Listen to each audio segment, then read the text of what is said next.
Welcome to What the Future Holds, Part 3. Is there truth, justice, and liberty anywhere, anymore in American politics?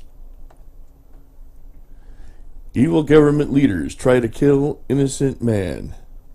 That sounds kind of familiar, as if it could have been ripped from the headlines recently. How about the Bible, folks? Daniel 6:7. All the high officials of the kingdom, the prefects, the satraps, the counselors, and the governors all agreed that the king should establish an ordinance and enforce an injunction that whoever makes petition to any god or man for 30 days, except to you, O king, shall be cast into the den of lions. There's been dishonest government officials since time began. Over the last 6,000 years, there have been a number of extremely corrupt politicians. God has dealt with them all harshly in his way and in his time. Nimrod sent people on the earth at that time, scattering and made people speak in different tongues, because Nimrod wanted to build the Tower of Babel. Thought so much of himself, he thought he could build a tower to heaven and dethrone God himself. King Nebuchadnezzar was made into a beast for a while and was eating grubs and plants until his heart repented. The leaders and people of Sodom and Gomorrah were wiped off the face of the earth by a deluge of fire and brimstone. And that's just to name a few.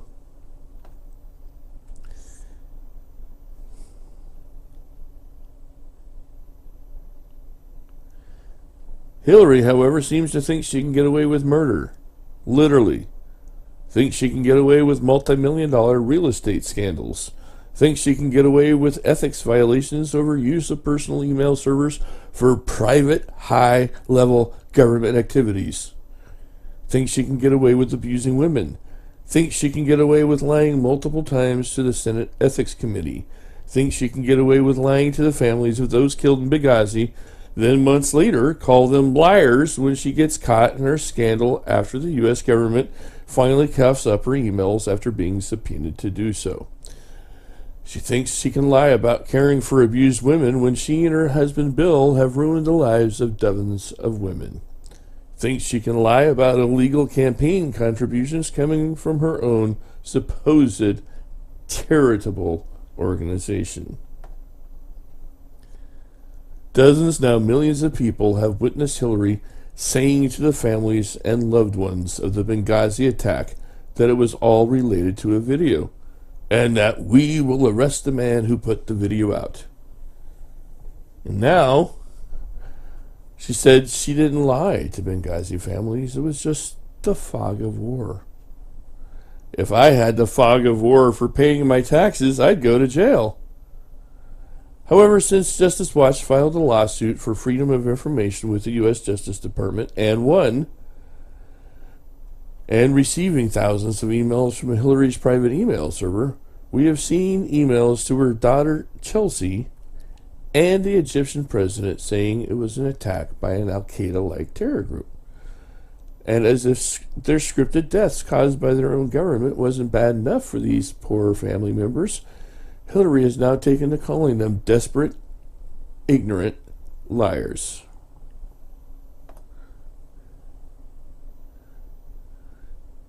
Now, what do all these images of people surrounding the image of Hillary have in common below?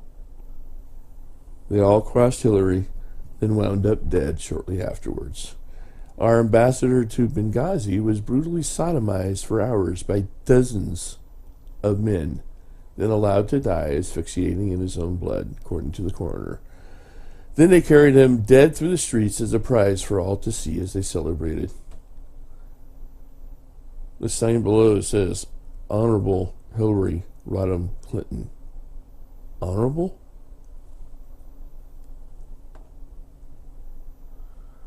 Well, this t-shirt has become a prized possession among fans of Mr. Alex Jones and Infowars.com. She has far more to worry about than mere prison. There will come a day where she will meet a righteous judge sitting on a throne in his kingdom. He will say, "Get thee hence, Hillary, I never knew you, and your name is not written in my book of life." No amount of finger pointing, blaming, psychotic temper tantrums, lies, or threats of murder will deter Jesus from executing swift judgment and executing punishment. Folks, we need to pray for Hillary and Bill.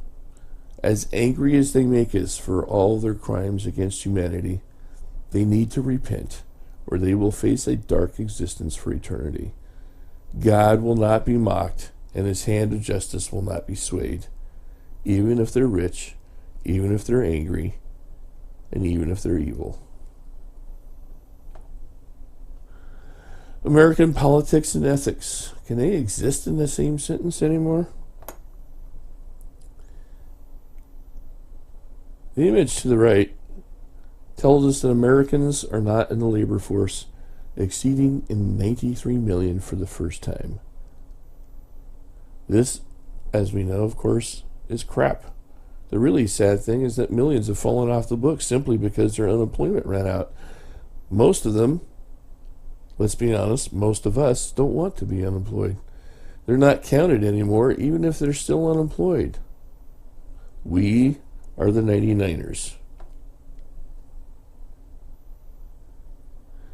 The U.S. national debt is a citizen's ride, kind of like a roller coaster from hell. The roller coaster being on crack and meth together at the same time.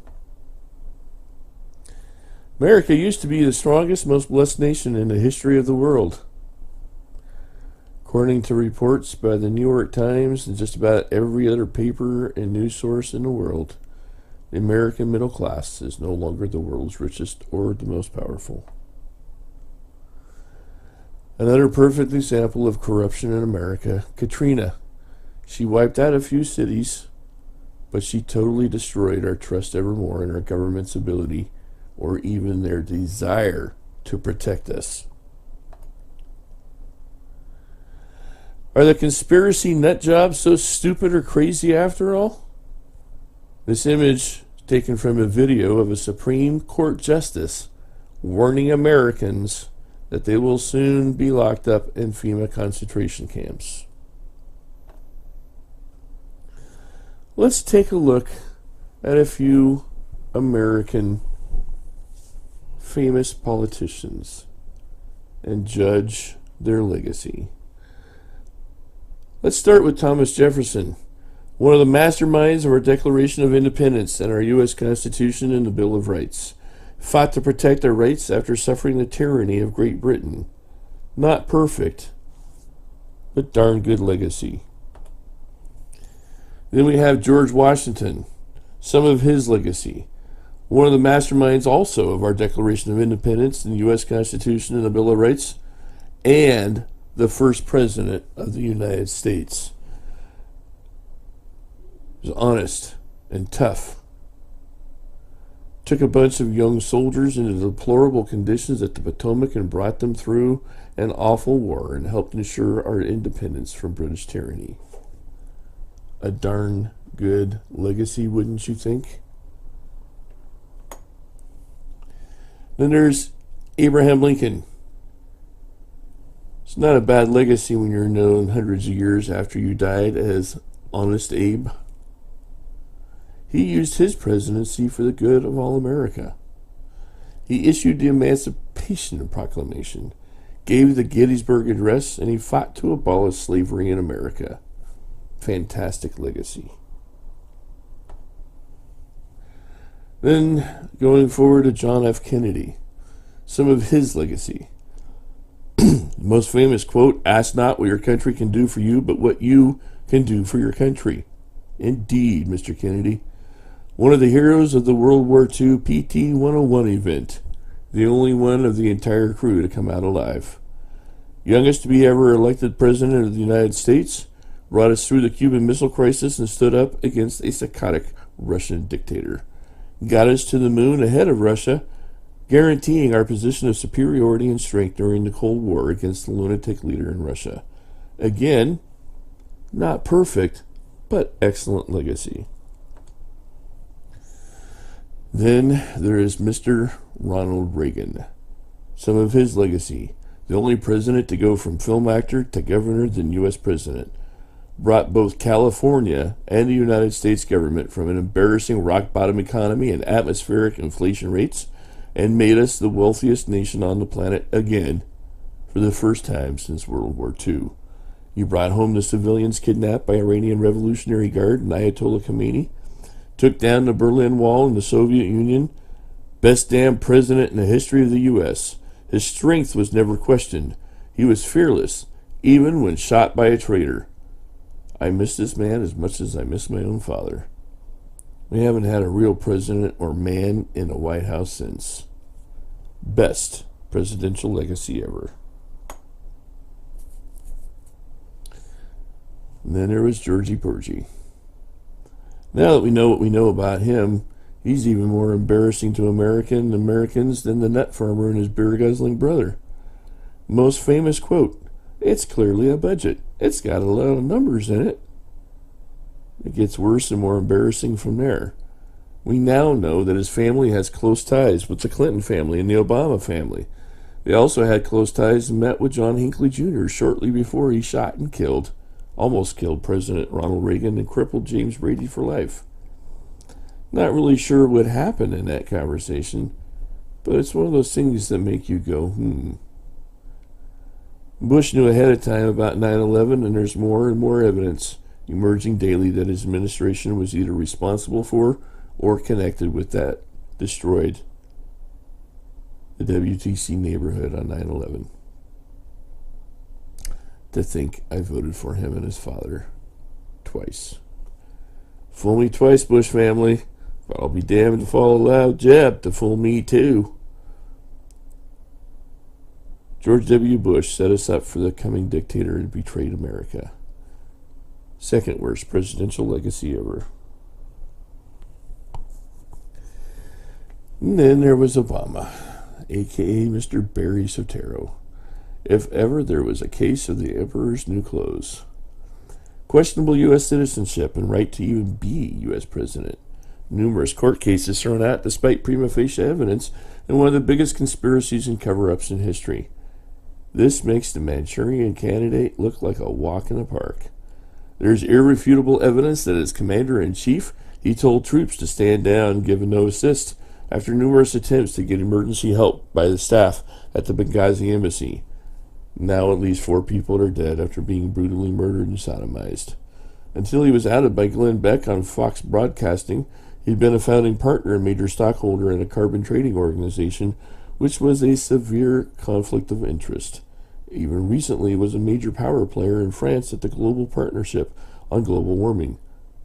Global warming, which is a complete farce, an attempt to force us into a one-world global government. He gave $750 billion in weapons-grade plutonium to Iran, who has sworn to wipe us off the face of the earth. Supposedly this was in order to release American hostages. And yet Obama hasn't lifted one finger to start the release process. He's allowed in hundreds, if not thousands, of illegal immigrants south of the border that were released en masse from Mexican prisons because he cares more about their vote than our safety. He underhandedly and without congressional vote of approval signed a treaty with both Iran and the UN to not only endanger us but to take away our national sovereignty. Currently, last count, 150 and growing acts of high crimes and misdemeanors filed against him in multiple federal courts, yet neither Congress nor the U.S. Justice Department do their jobs of guaranteeing the separation of powers as set forth in the U.S. Constitution.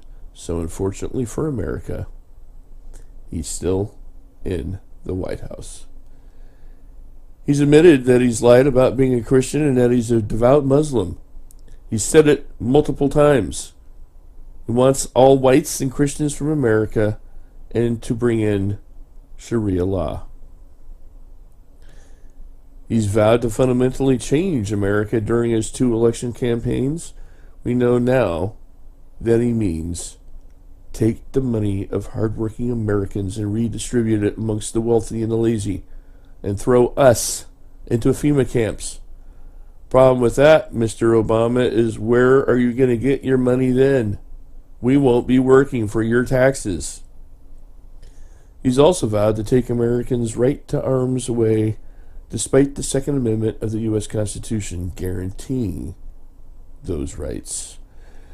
He's currently forcing states to provide housing assistance and food assistance and college funding to all the Syrian refugees upon threat of sanction and removal of federal subsidies to the states that aren't willing to assist him.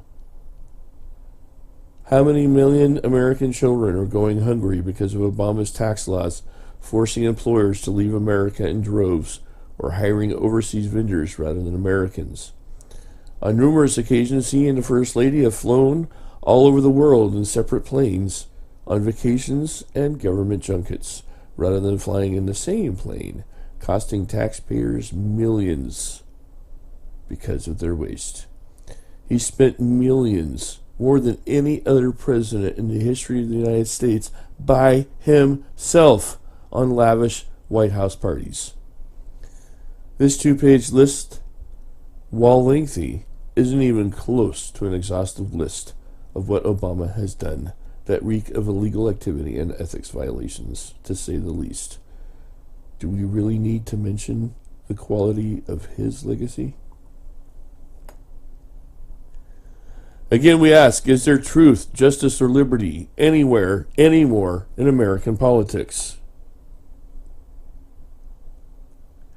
Thank you, and please return to view What the Future Holds, Part 4.